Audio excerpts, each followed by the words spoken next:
को प्रणाम, शनि राजा को प्रणाम।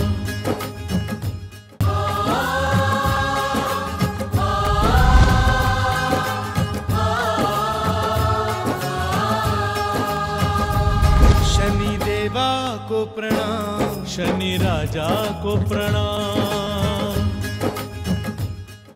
जय शनिदेव। दर्शकों, 29 मार्च 2025 की शनि अमावस्या की आपको बहुत बहुत शुभकामनाएं। साथ ही 29 मार्च 2025 को आज शनि अमावस्या के दिन शनिदेव जी का कुंभ राशि से गुरु की मीन राशि में प्रवेश होने जा रहा है। शनिदेव का गुरु की मीन राशि में प्रवेश हो और धर्म चर्चा न हो, ऐसा कैसे हो सकता है? संतों का आशीर्वाद, सद्गुरुओं का आशीर्वाद, उनके साथ होने वाली धर्म चर्चा हमारे जीवन का सबसे प्रमुख आशीर्वाद रही है, सबसे प्रमुख सफलता का मार्ग रही है। तो दर्शकों, आज हम शनि अमावस्या के उपलक्ष्य में एक बहुत सुंदर धर्म चर्चा आपको सुनाने जा रहे हैं। हम आज राष्ट्र संत परम पूज्य स्वामी गोविंद गिरि जी महाराज के साथ होने वाली बहुत महत्वपूर्ण ज्ञानवर्धक धर्म चर्चा के कुछ अंश आपके आगे प्रस्तुत करने वाले हैं। हम आपको परम पूज्य स्वामी गोविंद गिरि जी महाराज के श्रीमुख से धर्म चर्चा के ज्ञानवर्धक महत्वपूर्ण तथ्यों को आप तक पहुंचाएं। उसके पहले हम आपको स्वामी जी का एक संक्षिप्त आध्यात्मिक परिचय बताना चाहते हैं। तो भक्तों, दर्शकों, प्रस्तुत है स्वामी जी का छोटा सा आध्यात्मिक परिचय। आदरणीय परम पूज्य सद्गुरु राष्ट्र संत स्वामी गोविंद गिरि जी महाराज, जिन्हें हम पहले किशोर जी व्यास जी के नाम से जानते थे, आज वह हमारे देश के बहुत प्रसिद्ध राष्ट्र संत हैं। महाराष्ट्र के पूना जिले में आलंदी क्षेत्र में आपका बहुत बड़ा वेदश्री तपोवन आश्रम है, जहाँ पर वेद पाठ करने के बाद में और आगे की शिक्षा लेने के लिए वेद पाठी आते हैं। इसके साथ प्रॉपर पूना जिले में आपका एक बहुत बड़ा धर्मश्री संस्थान है। इसके साथ में आप सभी जानते हैं कि हमारी राम जन्मभूमि तीर्थ क्षेत्र की जो कमेटी है, इसके साथ साथ श्री राम जन्मभूमि तीर्थ क्षेत्र ट्रस्ट अयोध्या के आप कोषाध्यक्ष हैं और श्री कृष्ण जन्मभूमि मथुरा ट्रस्ट के आप उपाध्यक्ष हैं। दर्शकों, आपकी जानकारी के लिए श्री राम मंदिर अयोध्या के निर्माण के समय में जब मोदी जी ने 11 दिन का उपवास किया था, उसमें सबसे बड़ा मार्गदर्शन और आशीर्वाद हमारे सद्गुरुदेव स्वामी गोविंद देव गिरि जी महाराज का ही था। आप हमारे देश के प्रधानमंत्री नरेंद्र मोदी जी के बहुत अच्छे सहयोगी, समर्थक, मार्गदर्शक रहे हैं। आपने गीता के ज्ञान के प्रचार प्रसार के लिए बहुत योगदान दिया है। 150 से भी अधिक देशों में आपके द्वारा गीता के ज्ञान के प्रचार प्रसार का कार्य चल रहा है। भारत के अनेक क्षेत्रों में जगह जगह पर वेदशालाएं चल रही हैं। आपके सत्संग बहुत ही मोटिवेशनल होते हैं, लाइफ मैनेजमेंट से भरे हुए होते हैं।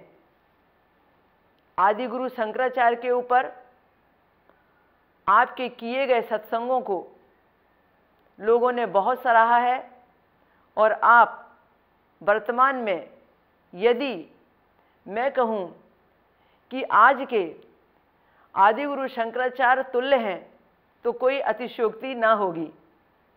ऐसे सद्गुरु परम पूज्य स्वामी गोविंद गिरि जी महाराज का हम छोटे से परिचय को प्राप्त करने के बाद आपको उनके साथ हुई आध्यात्मिक ज्ञानवर्धक धर्म चर्चा की ओर ले चल रहे हैं। तो आइए, हमने गुरुदेव से क्या क्या ज्ञान प्राप्त किया देखते हैं इस शनि अमावस्या के उपलक्ष्य में। ज्ञानेश्वर महाराज की जय। ये माला मैं आपको सौंपता हूं कि छत्रपति शिवाजी महाराज को पहनाइए, उससे मेरे मन में बड़ा सुख होता है। विराजिए। शुभारती संवाद के दर्शकों को मैं आज एक बहुत अच्छी आध्यात्म यात्रा की ओर ले जा रही हूँ। हमारे बीच में अभी परम वंदनीय, आदरणीय, परम पूज्य गुरुदेव भगवान जो विराजे हैं, उनका किसी भी प्रकार का इंट्रोडक्शन देना या परिचय देना मैं समझती हूँ मेरी पात्रता के बाहर है। परम पूज्य आदरणीय स्वामी गोविंददेव गिरि जी महाराज किसी परिचय के मोहताज नहीं हैं। फिर भी दर्शकों, आज मुझे सौभाग्य मिला है आप सबको एक छोटे से परिचय के माध्यम से उनसे आशीर्वाद दिला रही हूँ।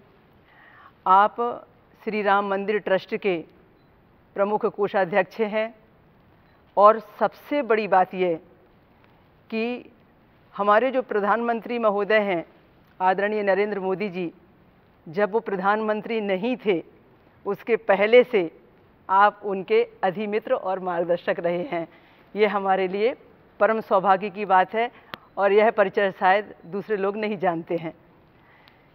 इसके साथ में मथुरा के जो हमारे मंदिर के निर्माण के लिए एक बहुत खूबसूरत कमेटी बनी है, उसके भी कर्णधार आप हैं। उसके उपाध्यक्ष के रूप में दर्शकों आपको बहुत बड़ा भार सौंपा गया है भारतवासियों की तरफ से। तो दर्शकों, जैसा कि आपने बार बार हमें मेल किए, हमें व्हाट्सएप किए और इच्छा जाहिर की कि हम स्वामी जी को, गुरुदेव जी को आपके बीच धर्म चर्चा के लिए लेकर आएं और ज्ञान की महत्वपूर्ण बातें आप तक पहुंचाएं। शुभारती संवाद में आप पिछले 3.5 साल से अधिक हमारा यह कार्यक्रम धर्म के प्रचार का देख रहे हैं। आपका हमें बहुत ही सहयोग और समर्थन मिला है। आपके विषय के आधार पर हम चर्चा कर रहे हैं। जो विषय आपने हमें दिए हैं उनके आधार पर आज हम यहाँ उपस्थित धर्मश्री पूना आश्रम के संस्थापक, जो हमारे साथ में सद्गुरु स्वामी गोविंददेव गिरि जी महाराज जी यहाँ पर विराजमान हैं, उनका मैं यहाँ अभिनंदन करती हूँ, उनको शत शत प्रणाम करती हूँ और मैं उनसे आज्ञा चाहती हूँ कि मैं अपनी धर्म चर्चा के विषय आप तक रख सकूँ। आदरणीय विभाश्री जी, ज्ञानेश्वर महाराज की पुण्यभूमि आलंदी के इस वेदर्शी तपोवन में आपका, आपके सभी सहयोगियों के, शिष्यों के साथ स्वागत है, साधकों के साथ स्वागत है। और ये बड़े मेरे लिए आह्लाद की बात है कि कुछ चर्चा करने की बात आपने सोची है। आप मुक्त अंतःकरण से चर्चा आरंभ कर सकती है। धन्यवाद गुरुदेव, बहुत बहुत धन्यवाद। जैसा कि धर्म प्रेमी जनता जो है चाहती है कि आपका अभी एक बहुत बड़ा आयोजन कुंभ मेले के समय में एकात्म धाम को लेकर हुआ था और उसके बहुत चर्चे हैं आज भारत के अंदर। वो ज्ञान तो अद्वितीय था, हमने भी उस ज्ञान को पूरी तरह से धारण किया और बहुत आनंदमय वो ज्ञान चर्चा थी। हमने लाइव देखा उस कार्यक्रम को। उस विषय से जुड़ा हुआ आदि गुरु शंकराचार्य जी के विषय में लोग जानना चाहते हैं, क्योंकि उनके ऊपर में टीवी में पिक्चर देखना या उनके ऊपर में लिखे हुए साहित्य के द्वारा पढ़ना एक अलग विषय है, पर जो आप कहते हैं और आप जिस तरीके से कहते हैं उसका प्रभाव जो है वो इतना अद्वितीय होता है कि वो मर्मस्पर्शी बन जाता है। तो हम जानना चाहते हैं कि गुरुदेव आदि गुरु शंकराचार्य जी ने वेदों का प्रचार प्रसार किया, बहुत संघर्ष किया, कितने क्षेत्रों में कैसे कहाँ कहाँ उन्होंने अपनी संघर्ष यात्रा के माध्यम से वेदों को इतना बड़ा स्थान जनप्रिय लोकप्रिय बनाकर आज सनातन धर्म को दिया। इस विषय में थोड़ा सा हमारा मार्गदर्शन कीजिए। बहुत आभारी हूँ कि आपने मेरे प्रिय विषय से ही आरंभ किया है। भगवान आदि शंकराचार्य महाराज हमारे संपूर्ण सनातन धर्म के, हमारी संस्कृति के अत्यंत श्रेष्ठ संरक्षक और उन्नायक रहे हैं। विस्तार से बात करूंगा। सामान्यतः लोगों को ऐसे लगता है कि भगवान आदि शंकराचार्य महाराज 1200 वर्ष पूर्व हुए थे। वास्तविकता यह है कि 2500 वर्ष पहले उनका अवतरण भूमि के ऊपर हुआ। वह केरल प्रदेश के कालडी नामक ग्राम में हुआ और उनको कुल मिलाकर के 32 वर्ष की आयु मिली। 32 वर्ष की इस अल्प आयु में उन्होंने जो कार्य किया है, कोई भी प्रतिभाशाली व्यक्ति भी अनेक जन्मों में नहीं कर पाएगा, ऐसा वह कार्य है। 8 वर्ष की आयु में उनके चारों वेद कंठस्थ थे। 12 वर्ष की आयु तक सारे शास्त्रों में वे निष्णात थे। 16 वर्ष की आयु में उन्होंने भाष्यों की रचना कर दी थी और इसके पश्चात 16 वर्ष उनके धर्म प्रचार और धर्म संस्थापना में लगे। अष्टमे चतुरो वेदा द्वादशे सर्वशास्त्रविद षोडशे कृतवान भाष्यम द्वात्रिंशे मुनिरभ्यगात। मैंने जो कुछ कहा उसका संकलन इस एक श्लोक में है। कालडी से चले हुए इस एक महान मनीषी ने ओंकारेश्वर में आकर के भगवान गोविंद पादाचार्य से संन्यास दीक्षा प्राप्त की। गोविंद पादाचार्य स्वयं पतंजलि के अवतार रहे, अत्यंत श्रेष्ठ योगी थे। वहाँ पर 3 वर्षों तक आचार्य जी का निवास रहा और उसके पश्चात गुरुदेव की आज्ञा से वे काशी की ओर गए। उनको वस्तुतः 16 वर्ष की आयु मिली थी, लेकिन भगवान वेदव्यास जी की कृपा से यह आयु दुगनी हो गई। उन्होंने बद्रिकाश्रम में भाष्य का लेखन किया और भगवान वेदव्यास जी ने उस भाष्य को जांच करके उसके विस्तार के लिए, प्रचार के लिए उनको आज्ञा की। भगवान आदि शंकराचार्य ने क्या क्या किया? सच पहली बात यह है कि लोगों की वेद निष्ठा समाप्त प्राय हो चुकी थी। सर्वत्र केवल बौद्ध विचारों का साम्राज्य हो गया था और इसलिए वेदों का पठन पाठन, वेदों का अपने जीवन में आचरण, ये सारी बातें ढकोसलेबाजी जैसी लगने लगी थी। ऐसी स्थिति में आचार्य जी ने अपनी अद्भुत प्रज्ञा से सभी प्रकार के लोगों को उपदेश करते हुए वेद विरुद्ध जितने भी विचार हैं उनका क्रमशः खंडन किया और लोगों को ये समझा दिया कि वस्तुतः सभी विचार अपने अपने स्थान पर ठीक लगने पर भी अंतिम विचार तो वेदों का जो है वही परिपूर्ण है। उन्होंने इस प्रकार सनातन धर्म की पताका को फहराया।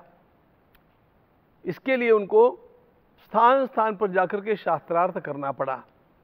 इन सारे शास्त्रार्थों में अनेक प्रकार के खट्टे मीठे प्रसंग भी आए, जैसे कि उनको मंडन मिश्र के साथ शास्त्रार्थ करके विजय प्राप्त करने के पश्चात मंडन मिश्र की पत्नी उभय भारती के साथ शास्त्रार्थ करना पड़ा, जिसमें उन्होंने परम कौशल तो दिखाया, लेकिन फिर एक प्रश्न का उत्तर देने के लिए उनको परकाया प्रवेश की लीला भी करनी पड़ी, लेकिन वो सब उन्होंने किया और संपूर्ण जनमानस में पुनः वेदों की प्रतिष्ठा निर्माण कर दी। लेकिन यह कार्य केवल उनकी पीढ़ी में होकर के पूरा होने वाला नहीं था, वह निरंतर चलता रहे। इसलिए उन्होंने बद्रिकाश्रम में, जगन्नाथपुरी में, श्रृंगेरी में और द्वारका में 4 पीठों की स्थापना की और इन चारों पीठों पर विराजमान अपने शिष्यों को करके वे स्वयं कांची में आकर के स्वयं रहे। लोगों को ऐसे लगता है कि आचार्य जी ने 4 पीठ स्थापन किए। बात सत्य है, उन्होंने 4 पीठ स्थापन किए शिष्यों के लिए, स्वयं के लिए उनका कांची पीठ रहा है। यह एक अत्यंत महत्वपूर्ण बात है। अब इसमें भारत का कोई प्रदेश ऐसा नहीं है जहां पर वे गए नहीं, भारत का कोई प्रमुख देवालय ऐसा नहीं है जहां के भगवान की स्तुति उन्होंने की नहीं, जैसे कि हम महाराष्ट्र में हैं। अब सोचो, पंढरपुर में जब आए तो परब्रह्मलिंगम भजे पांडुरंगम, भगवान पांडुरंग का स्तोत्र उन्होंने लिखा। जब जगन्नाथपुरी गए तो जगन्नाथ स्वामी नयन पथगामी भो, तुम्हें जगन्नाथ जी की स्तुति किए, गंगा जी की स्तुति, नर्मदा जी की स्तुति, सभी प्रकार की हमारी ये लोक माताएं हैं नदियां, उनकी तीर्थों की, देवताओं की स्तुति करते हुए उन्होंने स्वयं संपूर्ण देश को बांध दिया। जैसे देश के 4 कोनों में 4 पीठों को स्थापित किया तो राष्ट्रीय एकात्मता को सिद्ध कर दिया, उसी प्रकार उपासना में एकात्मता उन्होंने कैसे लाई। कुछ लोग ऐसे थे जो केवल गणपति को ही मानते थे, आज भी कुछ लोग ऐसे जो शिव जी को मानते, विष्णु को नहीं मानते। आज भी ऐसे वैष्णव हैं जो विष्णु भगवान की पूजा करना चाहते हैं, शिव जी की ओर नहीं जाते हैं। कुछ शाक्त ऐसे, वो किसी को भी नहीं मानते, जगदम्बा को ही मानते हैं। भगवान आदि शंकराचार्य महाराज ने अपने अपूर्व कौशल से पंचायतन पूजा का आरंभ किया।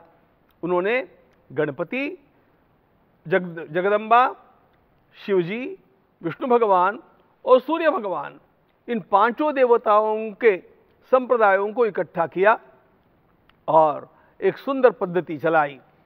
हर एक को पंचायतन पूजा करनी चाहिए। अब मैं गणपति का उपासक हूं तो मैं गणपति को मध्य में रखूंगा मुख्य स्थान पर, और 4 कोनों में 4 अन्यों को रखूंगा। यदि मैं देवी का उपासक हूं तो देवी मध्य में रहेगी और अन्य 4 कोनों में 4 देवता रहेंगे। यानी सभी की पूजा सबको करनी है। यह तो हो गया, उसमें भी अपनी भावना का आदर करने के लिए अपने देवता को, इष्ट देवता को मध्य में रखना है। यह पंचायतन पूजा उनकी एक अद्भुत देन है। तो देश की सारी नदियां, देश के सारे तीर्थ, देश के सारे प्रमुख मंदिर और देश के सभी प्रकार के संप्रदाय, इन सब के साथ उन्होंने तालमेल बैठाया, आदर निर्माण किया और उपासना के स्तर पर पंचायतन पूजा करके आरंभ करके उन्होंने उपासना में भी समन्वय किया। समन्वय ये उनके जीवन का प्राण शब्द है। वे जहाँ भी गए वे लोगों को जोड़ते हुए गए। यह सारा कार्य उस समय करना, इतनी अल्प आयु में करना, यह अत्यंत कठिन काम है। उनके द्वारा लिखे गए भाष्य आज भी संसार में अकाट्य माने जाते हैं और इसलिए राष्ट्रीय एकता के अग्रदूत, हमारी संस्कृति के समन्वयक, इन महापुरुष के कारण हमारा सनातन राष्ट्र बचा है। इसलिए हम उनके कृतज्ञ हैं। गुरुदेव महाराज, मुझे ना एक थोड़ा सा कन्फ्यूजन है। जैसे अभी आपने एक ज्ञान विषय बताया कि मंडल मिश्र और साथ में उभय भारती, अब जो जब शास्त्रार्थ हुआ तो मंडल मिश्र में और शंकराचार्य महाराज में शास्त्रार्थ हुआ तो जो मंडल मिश्र की जो पत्नी है उभय भारती निर्णायक बनी। आपने बताया भी था कि महिलाएं उनसे भी आगे रही हैं वेद पाठी में। अब निर्णायक में के बाद में जो शर्त थी कि यदि शंकराचार्य जी हार जाएंगे तो ये सन्यास छोड़ देंगे और यदि मंडल मिश्र हार जाएंगे तो वो ग्रस्त जीवन छोड़ देंगे। तो फिर लास्ट में जब जो निर्णय हुआ बाद में जब शंकराचार्य जी विजयी हो गए तो फिर क्या उन्होंने मंडल मिश्र ने फिर संन्यास धारण किया था? ये विषय वहीं पर अटक गया मुझे। आपके प्रश्न के पहले आधे भाग में मैं थोड़ा रमता हूं। हमारे यहाँ पर एक ऐसा प्रवाद रहा कि हमारे यहाँ पर महिलाओं को शिक्षा प्राप्त नहीं होती थी और उनका काम तो जैसे चौके चूल्हे का काम सोचा गया वैसे ही रहा होगा। विलक्षण बात यह है कि जिनके जैसा महान ज्ञानी कोई नहीं, ऐसे भगवान आदि शंकराचार्य महाराज और मंडन मिश्र के विवाद में निर्णायक के रूप में जैसे उभय भारती जी आप देखती हैं, वह विदुषी थी, अत्यंत विलक्षण विदुषी थी। जी। एक बात, उससे भी पूर्व हम जब जाते हैं तो हमारे देश के सबसे बड़े शंकराचार्य जी से भी पूर्व और उनसे भी बड़े याज्ञवल्क्य महाराज माने जाते हैं। जी, गार्गी जी। हाँ। याज्ञवल्क्य स्वयं he is called the father of Indian philosophy, भारतीय दर्शन शास्त्र के वे जनक माने जाते हैं। योगीश्वर याज्ञवल्क्य जब जनक की सभा में गए और सभी के प्रश्नों के उत्तर उन्होंने दे दिए, उस समय गार्गी वाचक नवी वहां पर आई जी। और उसने कहा देखो मेरे प्रश्नों के उत्तर देने पड़ेंगे। और उन्होंने जब गार्गी के प्रश्नों के उत्तर दिए, सारे प्रश्नों के उत्तर उन्होंने दे दिए। गार्गी सर्वमान्य विदुषी थी। फिर गार्गी ने 2 प्रश्न पूछे। आचार्य ने कहा देखो इन प्रश्नों के उत्तर सबके सामने देने नहीं होते हैं, ये आपको पता है, आप चलो मैं आपको उत्तर सुनाता हूं। और उन्होंने जाकर के उत्तर सुना दिए। गार्गी ने बाहर आकर के कहा कि हम सब लोगों में ब्रह्मवेत्ता योगीश्वर याज्ञवल्क्य है। इसका अर्थ क्या है? गार्गी वाचक नवी के सर्टिफिकेट मिलने पर योगीश्वर याज्ञवल्क्य ब्रह्मवेत्ता सिद्ध हुए। योगीश्वर याज्ञवल्क्य की अंतिम परीक्षा गार्गी वाचक नवी लेती है। भगवान आदि शंकराचार्य के विवाद में उभय भारती निर्णायक बनती है। इसका सीधा सीधा अर्थ यह है कि हमारी परंपरा में महिलाओं की शिक्षा दीक्षा आरंभ से चलती रही, वे अत्यंत श्रेष्ठ विदुषी भी होती रही। अब अगली बात आपने पूछी कि उभय भारती के निर्णय के पश्चात मंडन मिश्र और आचार्य जी के विवाद के पश्चात उभय भारती ने निर्णय क्या दिया, कैसे दिया। अब शर्त तो ये पक्की थी कि मंडन मिश्र हार जाएंगे तो संसार का त्याग करेंगे, सन्यासी बनेंगे, और यदि आचार्य हार जाएंगे तो उनको सन्यास का त्याग करके गृहस्थ बनना पड़ेगा। जी। यह विवाद अनेक दिनों तक चला। निर्णायक के रूप में भारती जी बैठी है। रोज विवाद के पश्चात भारती आचार्य जी के सामने आकर के कहती आचार्य जी भिक्षा के लिए चलिए, और अपने पति से कहती नाथ भोजन के लिए चलिए। यति जब भोजन के लिए बैठता है उसको भिक्षा कहते हैं जी, और गृहस्थ बैठता है तो उसको भोजन कहते हैं। अब जिस दिन ये निश्चित हो गया कि मंडन मिश्र के पास कोई युक्ति नहीं रही, वे हार गए हैं। देखो महिलाएं कैसी चतुर होती है। उसने ये नहीं कहा अपने पति के कि ये हार गए हैं। उन्होंने आचार्य जी के पास जाकर के कहा आचार्य जी भिक्षा के लिए चलिए, और इनके पास भी जाकर के कहा साधो भिक्षा के लिए चलिए। भिक्षा के लिए चलिए। इसका अर्थ ये हो गया कि आप हार आपको चुके भी हैं। संन्यास लेना पड़ेगा। आपको संन्यास आप लेना हार पड़ेगा। गए। अब इसके पश्चात उभय भारती ने और एक कमाल का काम किया। भगवान आचार्य जी से कहा कि बात तो हो गई, लेकिन अब तक तो मैं निर्णायक थी, अब मैं अपने पति की अर्धांगिनी के रूप में आपसे कुछ प्रश्न पूछना चाहती हूं। तो आचार्य जी ने कहा पूछो, और उसने कुछ प्रश्न पूछे, वो तो आचार्य जी ने उत्तर दे दिए। फिर उसने एक सूक्ष्म प्रश्न पूछा जो काम कला के बारे में है, काम शास्त्र का प्रश्न था। अब एक सन्यासी काम शास्त्र के प्रश्न का उत्तर कैसे दे सकता है? आचार्य जी ने कहा इसका उत्तर मैं तुम्हें दूंगा, मुझे 1 महीने का समय चाहिए। और उसके पश्चात अमरुक नाम के राजा के जो मृत हो गए थे, उनके कलेवर में प्रवेश करके उन्होंने स्वयं वहाँ से आने के पश्चात जब उभय भारती से कहा कि मैं आपके प्रश्नों के उत्तर अब दे सकता हूँ, उभय भारती ने कहा मैं समझ गई हूँ आपकी योग्यता को, आपको प्रणाम। और इसके पश्चात मंडन मिश्र का संन्यास विधि हुआ, उनका नाम सुरेश्वराचार्य हुआ जी और वे श्रृंगेरी पीठ के आचार्य हुए। जी, ये यहाँ पूरा सही आंसर हुआ। अच्छा, सुरेश्वराचार्य जी हुए। अच्छा, और उन्होंने बड़े अच्छे विलक्षण ग्रंथ लिखे, नेष्कर में सिद्धि जैसा ग्रंथ उन्होंने लिखा है। गुरुदेव, एक प्रश्न मेरा जो है वो एकात्म धाम से लेकर है। जैसे एकात्म धाम है, एकात्म यात्रा है, और एकात्म ज्ञान, एकात्मवाद, ये सब जुड़े हुए शब्द हैं। तो ये सब एक ही चीज़ को दर्शाते हैं कि अलग अलग इसका अर्थ होता है? मूल बात यह समझनी चाहिए, पहले बतला देता हूँ कि एकात्म धाम यह मध्य प्रदेश के पूर्व मुख्यमंत्री माननीय शिवराज सिंह चौहान, इनकी प्रतिभा की देन है।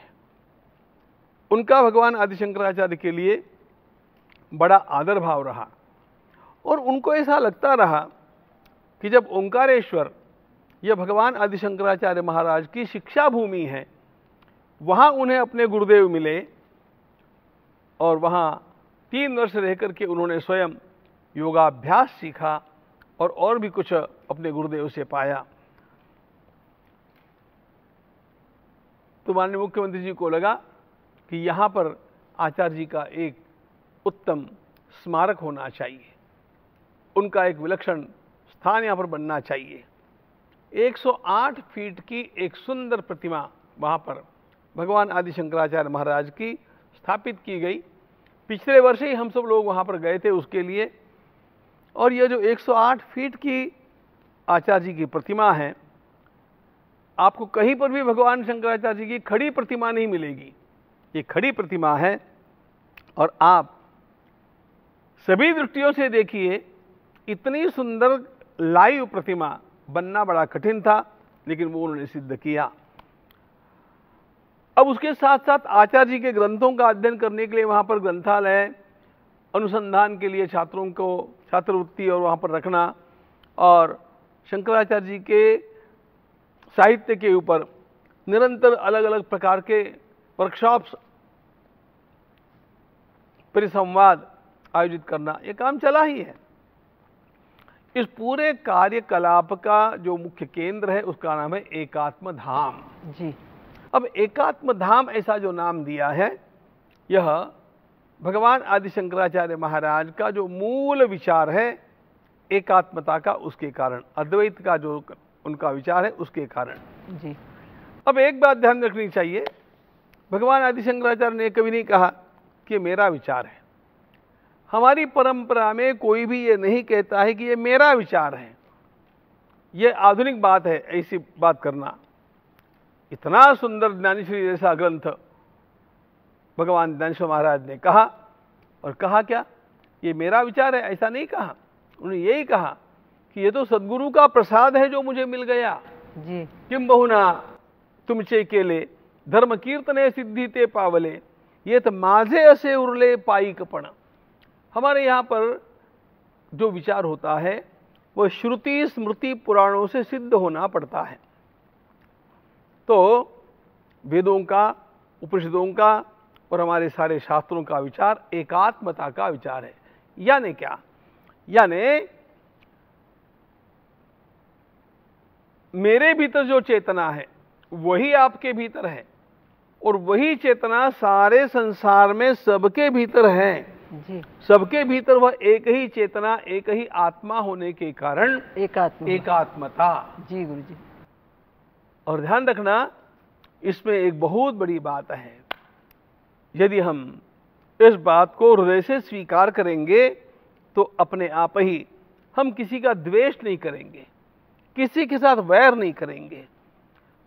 संसार में जो अशांति का वातावरण निर्माण हुआ है वो समाप्त होगा, और सारा संसार एक परिवार, हम बोलते हैं वसुधैव कुटुंबकम।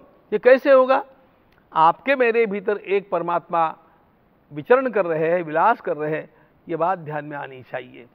और इसलिए यह एकात्मता का प्रचार, यह एकात्म धाम के माध्यम से सर्वत्र करने का प्रयास होता है। भगवान आदि शंकराचार्य महाराज ने अपने दर्शन को अद्वैत दर्शन कहा। दो है ही नहीं, सब कुछ मिलाकर के एक चैतन्य का विलास है। गुरुदेव, अभी अभी आपने बताया अद्वैत और द्वैत के बारे में। अभी इसी से जुड़ा हुआ एक मेरा अगला प्रश्न है। दर्शकों, आपने कितने अच्छे तरीके से एकात्म की बात को समझा है, और एकात्मवाद से और एकात्म यात्रा से संबंधित ही एक प्रश्न जो अभी अभी गुरुदेव से हमने सुनी कि अद्वैत मत का और द्वैत मत का रिलेशन क्या है। तो गुरुदेव, मेरा ये प्रश्न है कि ये अद्वैत मत जो है वो आदि गुरु शंकराचार्य जी की देन है, और जो ये द्वैत मत है वो किसकी देन है, और इन दोनों के बीच के विवाद और दोनों के बीच का अंतर क्या है? क्योंकि लंबे समय से ये द्वैत मत और अद्वैत मत के बारे में चर्चाएं चली आ रही हैं, तो आपसे हमें स्पष्टीकरण मिलेगा तो हम अच्छे ढंग से समझ पाएंगे उसे। देखो, भगवान आदि शंकराचार्य महाराज ये कहते हैं कि अंततो गत्वा तत्व एक है।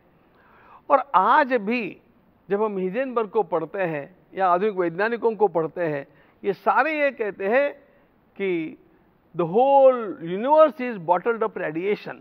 एक ही तत्व का, एक ही एनर्जी का अलग अलग रूपों में यह विस्तार हम लोगों को दिखता है।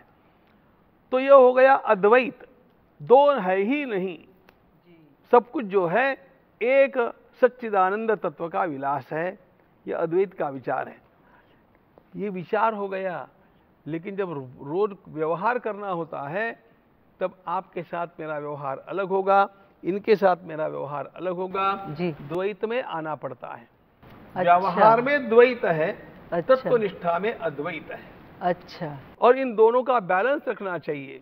और ये बैलेंस जो है ना, ये संतुलन जो है ना, ये हमारे ज्ञानेश्वर महाराज से सीखना चाहिए। ज्ञानेश्वर महाराज ने ज्ञानेश्वरी के आरंभ में वैदिक वांग्मय को गणपति की उपमा दी है। देवातुची गणेशु, ऐसा कह करके उन्होंने गणपति की उपासना, गणपति का रूपक दे करके और वैदिक वांग्मय का वर्णन किया। उसमें वे क्या कहते हैं? द्वैता द्वैत निकुंभ। हाथी के, गणपति का मस्तक हाथी का है, तो हाथी के दो गंडस्थल होते हैं जी। तो उन्होंने क्या कहा? ये दोनों गंडस्थल समान हैं, यानी द्वैत और अद्वैत दोनों को लेकर के चलेंगे तभी व्यवहार और साक्षात्कार दोनों में आप प्रवीण हो सकते हैं। इसलिए किसी को छोटा नहीं मानना, किसी को बड़ा नहीं मानना। ज्ञानेश्वर महाराज ने दोनों को समान माना, मतलब दोनों को ही लेके चलना है, चलना ही पड़ता है। जी गुरुदेव, इतने अच्छे तरीके से आपने द्वैत और अद्वैत के भेद को समझाया है कि हमें, यदि हम आत्मा और परमात्मा दोनों एक ही है, इसलिए तो अद्वैत है, और जो रिश्ते निभाने हैं वो तो हम और आप अलग हैं, तो हमें तो वो भी निभाने पड़ेंगे। तो व्यवहार में जो है वो द्वैत है। बहुत सुंदर गुरुदेव। और इससे जुड़ा हुआ चिदानंद रूपम शिवोहम शिवोहम, जैसे आपने उस मंत्र की व्याख्या बहुत अच्छी की थी, मैंने सुनी थी। तो ये चिदानंद रूपम शिवोहम शिवम, ये द्वैत का मत है, अद्वैत का मत है? ये जो शंकराचार्य जी हैं उन्होंने हमें मत दिया है कि हम और परमात्मा अलग अलग नहीं हैं, तो हम अद्वैत हैं। और ये जो जब हम इनकी अष्टावक्र गीता का पाठ करते हैं, उसमें राजा जनक को जो उपदेश अष्टावक्र जी ने दिया था, तो तब भी चिदानंद रूपम शिवोहम शिवोहम ही मंत्र था। तो ये उस समय के इस मंत्र को, शंकराचार्य जी के इस मंत्र को, दोनों को लेकर हम चलना चाहते हैं, तो अभी हमारे सनातन धर्म से इसको कैसे जोड़ें? क्योंकि वहाँ मूर्ति पूजा नहीं है, तो यही मंत्र सच्चा लगता है, चिदानंद रूपम शिवोहम शिवोहम। फिर बड़ा कन्फ्यूजन सा होता है। कहाँ मूर्ति पूजा नहीं है? अभी जैसे हमारे सनातन धर्म में जो वेद हैं, तो उसमें वेद में किसी भगवान का नाम का उल्लेख या मूर्ति पूजा का उल्लेख नहीं आता।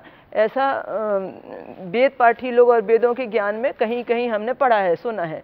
तो अभी आपने पंचायतन पूजा के बारे में बताया, हम तो बहुत कुछ स्पष्ट हो गए कि किस तरीके से हमें सबको लेके चलना है, और यही हमारे लिए परम धर्म है।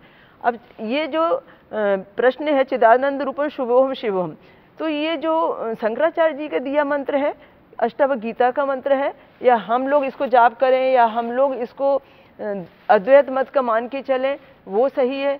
इसका थोड़ा सा आप हमें मार्गदर्शन दीजिए।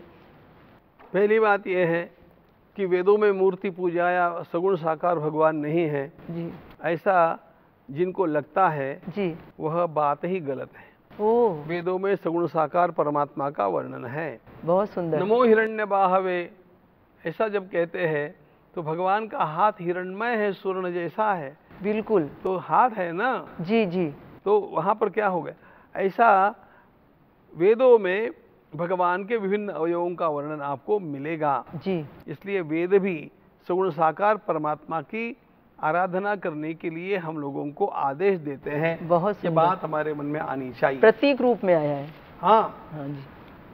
अब दूसरी बात यह है, चिदानंद रूप शिवोहम शिवोहम, यह बात न अष्टावक्र महाराज की है और न शंकराचार्य जी की है। जी ये मूल बात हमारे उपनिषदों की है।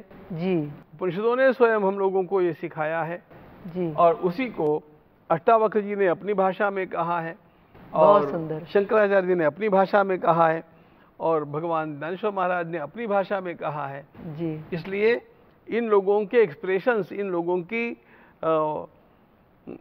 कहने की शैली अलग अलग होने पर भी, शब्दावली अलग अलग होने पर भी मूल यह जो बात है कि हम सच्चिदानंद स्वरूप है, ये बात वेदों की है। अब ये क्यों कहनी चाहिए, ये क्यों रोज ध्यान दिलानी चाहिए? देखो, व्यक्ति अपने को शरीर मान करके बैठा है। जी शरीर ही मैं हूं ऐसा वो मानता है। जी। हम शरीर नहीं हैं, शरीर के अतिरिक्त एक शक्ति है। हम शरीर होते तो किसी की मृत्यु होने के पश्चात वो शरीर तो वैसा का वैसा है। जी। क्या चला गया? जो चला गया वो सच्चिदानंद स्वरूप था। जी। उस शक्ति के कारण शरीर काम करता है। जी वो जी। शक्ति इसमें है। इसलिए मैं शरीर नहीं हूं। मैं एक प्रश्न पूछते रहता हूं कि हमने आज तक कितने कपड़े बदले? हर दिन। कौन कौन कौन बता सकेगा? कोई मैंने गिनती जन्म से नहीं। लेकर के अब तक कितने कपड़े बदले हैं? असंख्य, गिनती नहीं। असंख्य है। लेकिन हम तो वही है ना। जी गुरुदेव। बचपन में भी हमने कपड़े पहने, बड़े होने पर भी पहने, कल भी पहने, आज भी पहने, रोज पहनते हैं, लेकिन हम तो वही है। जी गुरुदेव। वस्त्रों के बदलने से मैं नहीं बदला। बिल्कुल। ये बात जैसे ध्यान में आती है, वैसे शरीर के बदलने से अंदर का चैतन्य नहीं बदलता। जी गुरुदेव। वह चैतन्य अलग अलग शरीरों को धारण करता है और फिर छोड़ भी देता है। बिल्कुल। हमने वस्त्रों को धारण किया और पुराने होने पर छोड़ दिया। यही तो बात गीता ने कही, वासांसि जीर्णानि यथा विहाय नवानि गृह्णाति नरोपराणि तथा शरीराणि विहाय जीर्णान्यन्यानि संयाति नवानि देहि। जिस प्रकार हम पुराने वस्त्रों को त्याग करके नूतन वस्त्रों को धारण करते हैं, लेकिन हम वही होते हैं, उसी प्रकार वह अंदर का चैतन्य अनेक शरीरों को धारण करता है और पुराने होने पर उनको छोड़ देता है, लेकिन चैतन्य वही होता है। वही होता है। बहुत सुंदर, इतनी सुंदर व्याख्या आपने की, हम समझ ही नहीं पा रहे थे। चिदानंद रूपम शिवोहम शिवोहम का इतना बड़ा व्यापक अर्थ है। बहुत बहुत धन्यवाद गुरुदेव। मर्यादाओं को ध्यान में रखते हुए मैं आप तक पहुंचा रही हूं उनके प्रश्न कि हम देखते हैं कि नागा साधुओं ने हमारे जीवन में बहुत इतिहास रचा है और उन्होंने बड़े पैमाने पर हमारे राष्ट्र की रक्षा में अपना योगदान दिया है। हम सब उस इतिहास से वाकिफ़ हैं।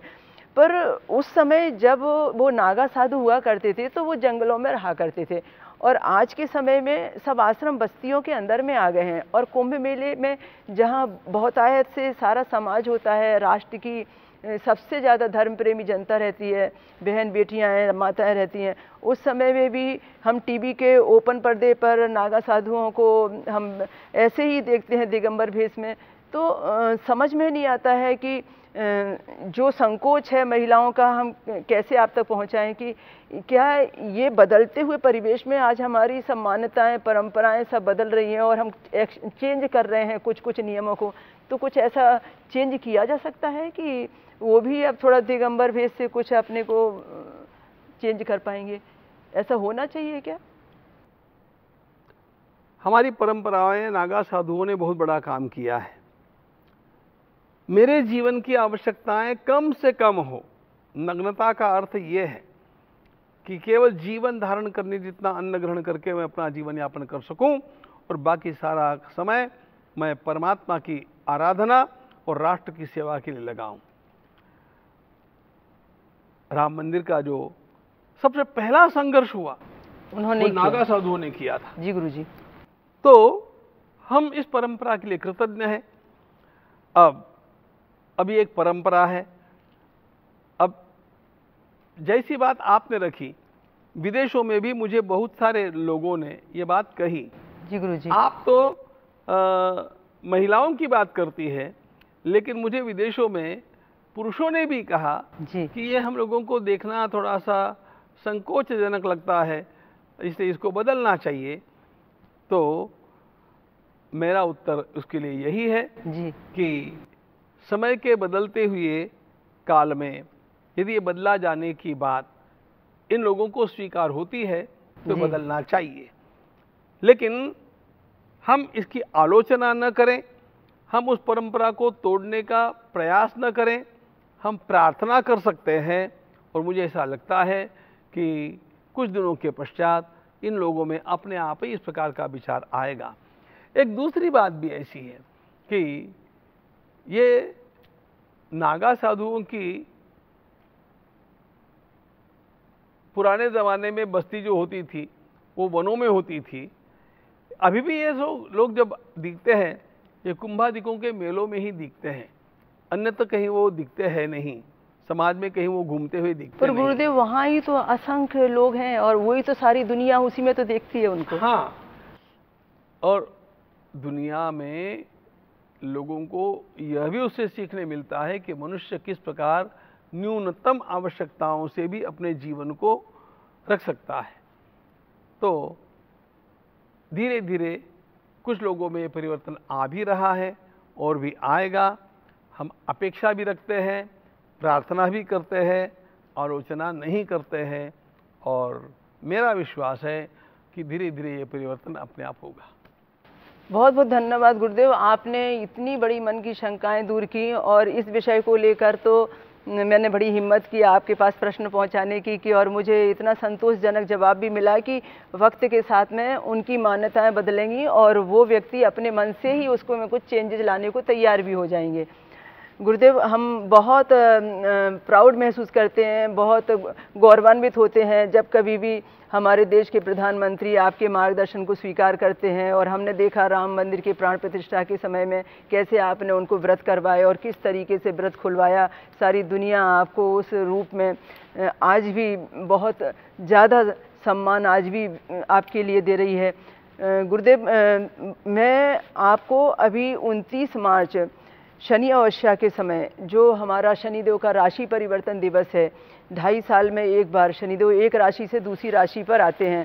शनि शादी का होने के नाते मैं आज के इस प्रोग्राम के लिए आपकी ब्लेसिंग, आपका आशीर्वाद, आपका संदेश हमारे सुभारती टीवी के दर्शकों को पहुंचाना चाहती हूँ। सिंह राशि और आगामी धनु राशि पर शनिदेव जी का ढैया प्रारंभ होने वाला है, साथ में कुंभ राशि पर 5 साल पूरे होंगे। तो ये बहुत सारे ग्रह इकट्ठे हो रहे हैं, 5 ग्रह एक एक जगह पर एक युति बना रहे हैं। अद्भुत योग संयोग बना है 30 साल बाद। तो सारे लोग उत्साहित हैं आपका संदेश सुनने के लिए। तो हमारे सुभारती टीवी के दर्शकों को इस संवाद कार्यक्रम के माध्यम से गुरुदेव जी आप ऐसा कुछ संदेश दीजिए कि वो आपके उन वचनों को फॉलो करें और उनके लिए शनि कृपा का आशीर्वाद आज शनि अमावस्या के इस उपलक्ष्य में पहुँचे। हमारे ग्रहों में शनि अत्यंत स्थिर है, प्रभावी है, और जैसा कि लोग मानते हैं वे केवल उपद्रव करने वाले नहीं हैं, बुद्धि को स्थिर करके और बहुत अच्छी अच्छी घटनाएं घटाने में भी वे स्वयं अग्रगण्य हैं। अब ये अढ़ैया की बात, ये परिवर्तन, ये चक्र चलते ही रहने वाला है, और हम लोगों को इस प्रकार के राश्यंतर के समय जो नूतन राशि है उसको 2.5 वर्ष के लिए कैसे कैसे नियमों का पालन करना चाहिए, उसमें शनि की आराधना, शनि देव के साथ साथ हनुमान जी की आराधना, ये उसके लिए अत्यंत बड़ा उपाय है। ये बात सत्य है कि आने वाले अप्रैल और मई के जो दिन हैं जी ये ज्योतिष शास्त्र की दृष्टि से जी थोड़े क्रिटिकल हैं। जी जी मैं तो ये अवश्य कहूँगा जी कि हमारे पूरे देश को भी उस समय कुछ आराधना करनी चाहिए। जी जी विशेष रूप से 14 से 18 मई का जो समय है जी यह बहुत ही नाजुक समय रहेगा। जी ऐसे समय में हम लोगों को आराधना ही तार सकती है। जी जी इसलिए अपने अपने इष्ट की आराधना करना यह सबसे महत्वपूर्ण बात है। अपने इष्ट की आराधना करने से सात्विकता बढ़ती है और सात्विकता बढ़ने से आने वाले आघातों को झेलने की क्षमता प्राप्त होती है जी और ये आघात उतना नुकसान नहीं पहुंचा पाते हैं जितना होना संभव था। इसलिए हम लोगों को ऐसे बदलाव के समय उपासना की ओर विशेष ध्यान देना चाहिए। मंत्र पाठ सबसे बड़ी उपासना है। मंत्र जाप, मंत्र जाप है, उसके लिए अलग अलग प्रकार के अभिषेक है, अर्चनाएं हैं, ये सब करने चाहिए। गुरुदेव आपने बहुत सुंदर कहा कि अप्रैल और मई का महीना, खासतौर से 14 मई का महीना, क्योंकि मीन राशि में शनिदेव का प्रवेश हो रहा है और उसी समय में अभी तक 14 मई तक जो राहु का प्रवेश है वो मीन पर ही रहने वाला है। तो राहु और शनि की युति एक साथ प्रवज्जा योग भी बनाती है और साथ में पहले से ही वहाँ पर कई ग्रहों की परिक्रमा हमारे यहाँ पर हम देख रहे हैं। तो ऐसी स्थिति में सब लोगों के लिए एक संदेश भी जाता है कि जो व्यक्ति धर्म का आचरण करेंगे, जो व्यक्ति गुरुबल बढ़ाएंगे, जो व्यक्ति धर्म के मार्ग पर चलेंगे, वो व्यक्ति उस प्रवज्जा योग बनने के उस समय पर शिखर पर पहुंचेंगे। तो सबको आध्यात्म में रुचि होना भी बहुत ज़रूरी है। जाप तो सर्वोदय है ही, आपने बताया, हमें बहुत सारे ज्ञान से आपने अभिभूत किया। हम तो धन्य हो गए।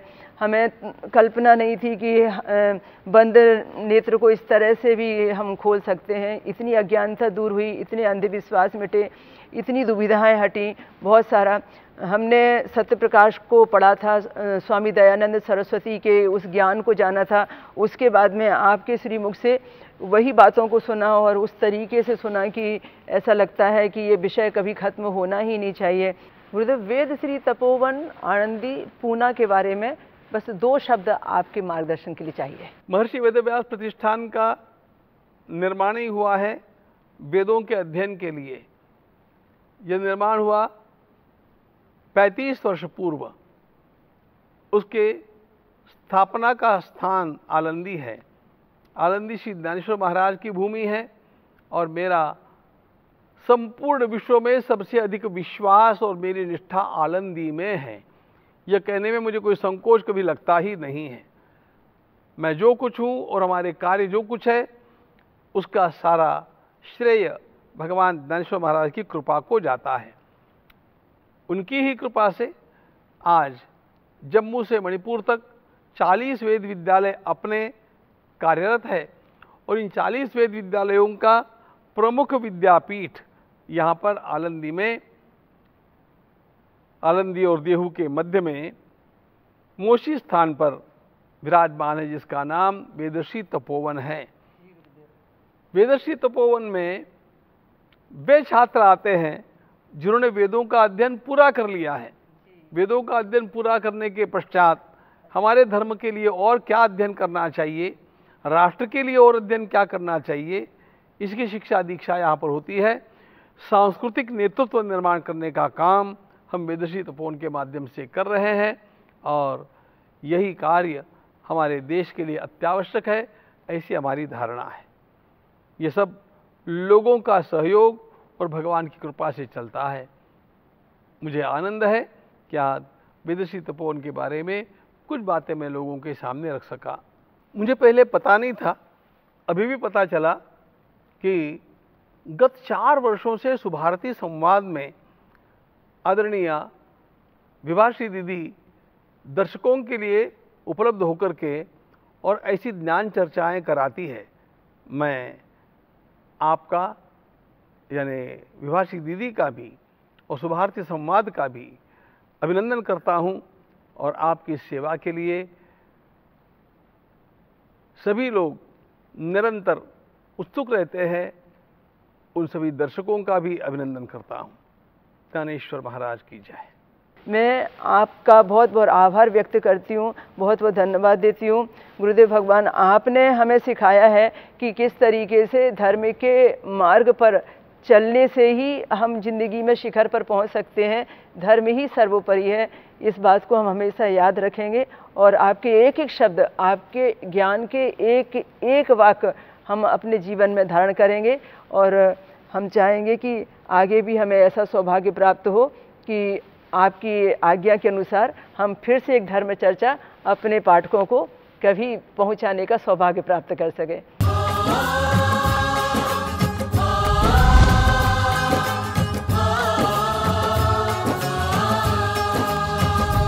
शनि देवा को प्रणाम, शनि राजा को प्रणाम।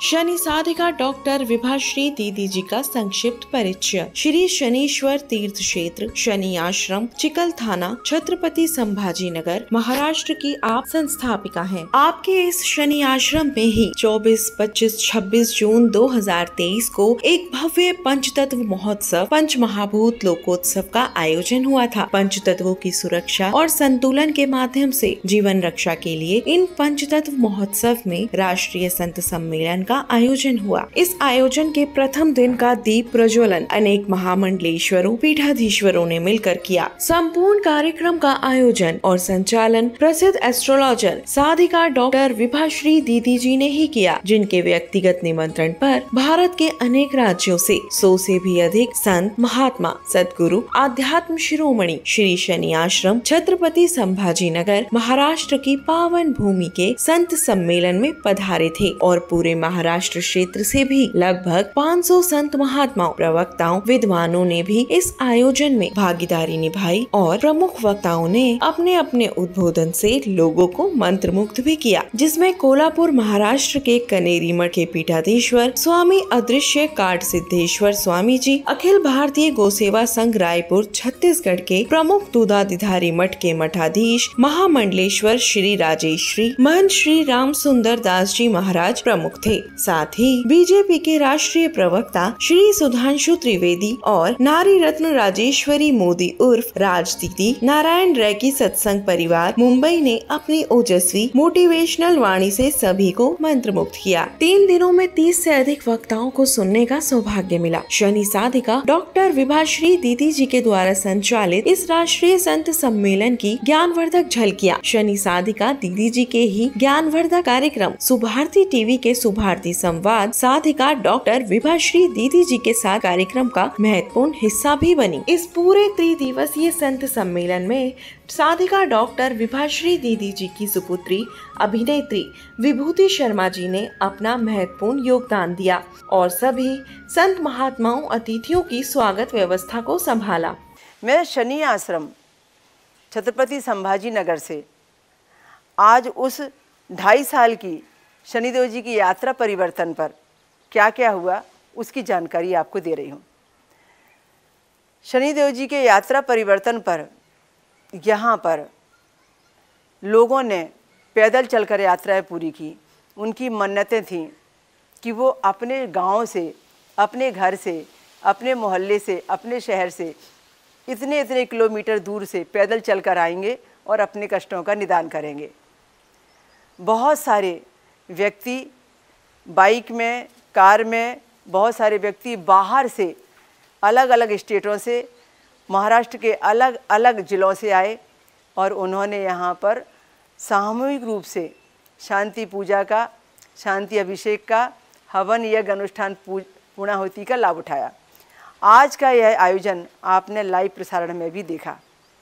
आज के इस आयोजन में आपने स्वामी गोविंद देवगिरी जी महाराज जी का संदेश भी सुना कि उन्होंने सब शनि भक्तों को शनिदेव जी की कृपा का किस तरह से प्रसन्न मन से आशीर्वाद दिया। आज का यह दिन अद्भुत दिन है जिसने आते हुए शनिदेव का स्वागत कर लिया उसने अपने 2.5 साल को अच्छा बना लिया। जिसने जाते हुए शनिदेव की विदाई कर ली, तो कहते हैं जाता शनि देकर जाता है, लेने वाला आदमी चाहिए, उसने सब कुछ प्राप्त कर लिया। इसलिए भक्तों, अभी भी कुछ नहीं बिगड़ा है। शनिदेव जी का अभी अभी प्रवेश हुआ है। आप भी अपने घरों में शनिदेव के नाम का तेल का दिया जलाना ना भूलें। आपके घरों में शनिदेव की मूर्ति हो, प्रतिमा हो, यंत्र हो, उसका अभिषेक करना ना भूलें। कुछ नहीं तो कम से कम शनि मंत्र का 1 माला जाप ही कीजिए, पर स्वागत कीजिए शनिदेव का और कष्टों के निदान का मार्ग भी निकालिए। कार्यक्रम को, संवाद को हम यहीं आगे बढ़ाते हैं और अब दीदी जी से हम लोग ये जानेंगे कि यहाँ पे जो पूरा जो एक नवग्रह वाटिका बना हुआ है, पूरा 9 देवताओं को यहाँ पे जो विराजमान किया गया है, उसके बारे में दीदी जी का क्या कहना है। दर्शकों, 9 ग्रहों की स्थापना शनिदेव के साथ में होने से हमारा बैलेंस होता है, संतुलन। यह जो पूरा शरीर है 9 ग्रहों के द्वारा निर्मित है। एक भी ग्रह यदि रूठ जाए, कमज़ोर हो जाए, तो इसका मतलब यह है शरीर के उस अंग प्रत्यंग में तकलीफ़ सामने में दिखाई देने लगती है। जिस प्रकार से मेडिकल साइंस में उदाहरण स्वरूप समझाने के लिए, यदि नेत्रों का डॉक्टर अलग नहीं होगा, डेंटिस्ट दांतों का अलग नहीं होगा, अस्थि रोग विशेषज्ञ यदि अलग नहीं होगा, आपके पूरे शरीर की जांच करने वाला, ट्रीटमेंट करने वाला या सर्जन सर्जरी करने वाला अलग नहीं होगा, तो सारी चिकित्सा सही तरीके से नहीं हो पाएगी। हर डॉक्टर की एक विशेषता है और नेत्र रोग चिकित्सक आपके दांतों का ट्रीटमेंट नहीं कर सकता और दांतों का चिकित्सक आपकी हड्डियों को तकलीफ़ों से मुक्ति नहीं दे सकता। तो इसी तरीके से सर से लेकर पैर तक जो भी 9 ग्रहों का हमारे शरीर में विभाजन हुआ है, उसमें ये मान के चलिए कि सूर्य से संबंधित यदि कोई तकलीफ़ है तो उसका ट्रीटमेंट चंद्रमा के पास नहीं है, चंद्रमा से संबंधित ट्रीटमेंट है तो उसका संबंध मंगल देवता के पास नहीं है, जो मंगल देवता को डिपार्टमेंट मिला है उसका संबंध बुध से नहीं है, और बुध देवता के डिपार्टमेंट में जो आता है उसका संबंध बृहस्पति देवता से नहीं है, और बृहस्पति देवता जो काम कर सकते हैं वो शुक्र देवता नहीं कर सकते, और शुक्र देवता के डिपार्टमेंट का काम शनिदेव नहीं करेंगे। तो इस तरीके से हमारा ये पूरा शरीर बटा हुआ है। तो हमें ज़रूरत है इन 9 ग्रहों की स्थापना करने की। जब हम 9 ग्रहों की स्थापना करते हैं और सही तरीके से उनका अभिषेक, पूजन, आवाहन, उनका मंत्र जाप, उनका पूरा वनस्पति से संबंधित पूजन करते हैं, जैसे नवग्रह वाटिका में 9 ग्रहों की वनस्पति लगाई हुई है, तो फिर इतनी जल्दी फल मिलता है। चाहे शारीरिक पीड़ा हो, चाहे मानसिक पीड़ा हो, चाहे आर्थिक पीड़ा हो, जल्दी से उस पीड़ा का निदान होता है। तो हमने यहाँ पर सूर्य देवता की स्थापना की, और बिल्कुल उस तरीके से कि सूर्य देवता को कौन सी दिशा में स्थापित होना चाहिए। जैसे सूर्य दिशा जो है वो पूरब की थी, तो हमने पूर्व दिशा में ही उनकी स्थापना की। इसी तरीके से हर एक ग्रह की एक अपनी दिशा है। जैसे चंद्रमा की दिशा वायव्य है तो चंद्रमा को वायव्य दिशा में स्थापित किया। तो हर ग्रह की, मंगल की उत्तर है तो मंगल को उत्तर में स्थापित किया। जैसे शुक्र की अग्नि है तो शुक्र को आग्नेय में स्थापित किया।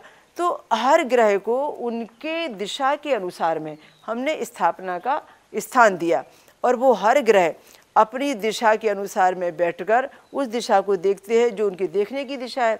जब कोई भक्त उनको पर्टिकुलर पूजन करने के लिए आता है और उस ग्रह से संबंधित परेशानी होती है तो उसका निदान जल्दी होता है। जैसे सूर्य देवता से संबंधित यदि शारीरिक पीड़ा है, मानसिक पीड़ा है, यश कीर्ति पद प्रतिष्ठा की पीड़ा है, तो वो व्यक्ति सूर्य देवता से जुड़कर जो शांति विधान करेगा उसका रिजल्ट उनको आएगा।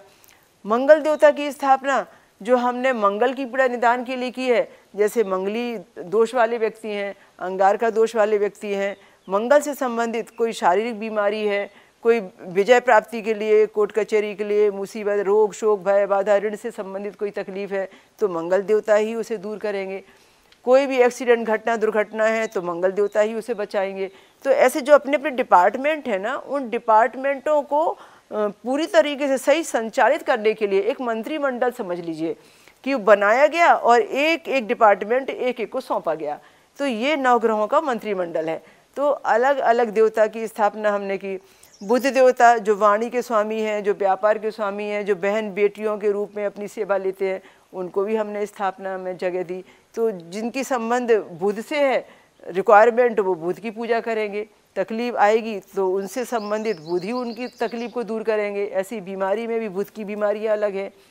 अभी गुरु बृहस्पति देवता, बिन गुरु कृपा मिला ही नहीं संता। गुरुबल किसी को बढ़ाना है, कोई गुरु दोष है, गुरु चांडाल दोष है, गुरु कमज़ोर है, गुरु नीच का है, तो गुरु की आवश्यकता है। शादी ब्याह की समस्या है तो गुरु की आवश्यकता है। तो फिर हमें गुरु बृहस्पति देवता की स्थापना करनी आवश्यक थी। कोई शुक्र बल बढ़ाना है आपको, कोई गृहस्थी का मामला है, कोई बॉलीवुड का कुछ बहुत विशिष्ट मामला है, कोई शारीरिक सौंदर्य और कोई ऐसी चीज़ का मामला है जिसमें हम गृहस्थ जीवन है, जिसे हम कुछ ऐसी चीज़ें कहते हैं जो लग्जरी लाइफ है, तो शुक्र देवता की स्थापना भी हमारे जीवन में बहुत महत्व रखती है। शनि देवता का तो आप सभी जानते हुए हैं कि शनि देवता आरोग्यदाता, आयु विधाता, कर्म फलदाता, आध्यात्मिक शिरोमणि हैं और इससे संबंधित तो हमें बहुत सारे लाभ मिलने वाले हैं। तो शनिदेव जी से संबंधित जो खुशियाँ मिलती हैं उसमें हमें आरोग्य, आयुष, यश और आरोग्य के साथ में हमारे कर्मों के दंड से हम मुक्त होते हैं। जो अच्छे कर्म की उसका फल हमें मिलता है।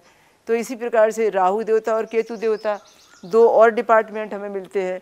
तो राहु देवता की स्थापना करने से राहु पीड़ा निकल जाती है, केतु देवता की स्थापना से केतु देवता से संबंधित दोष निकल जाते हैं।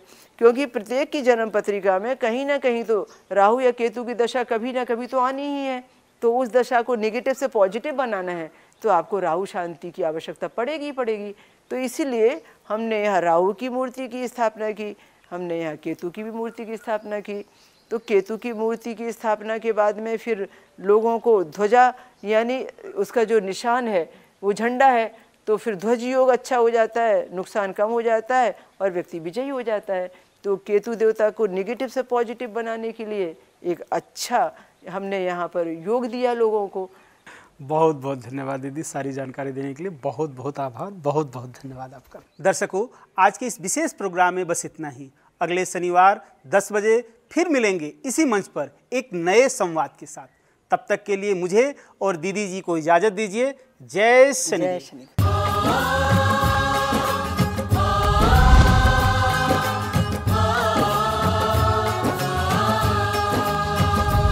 शनि देवा को प्रणाम, शनि राजा को प्रणाम।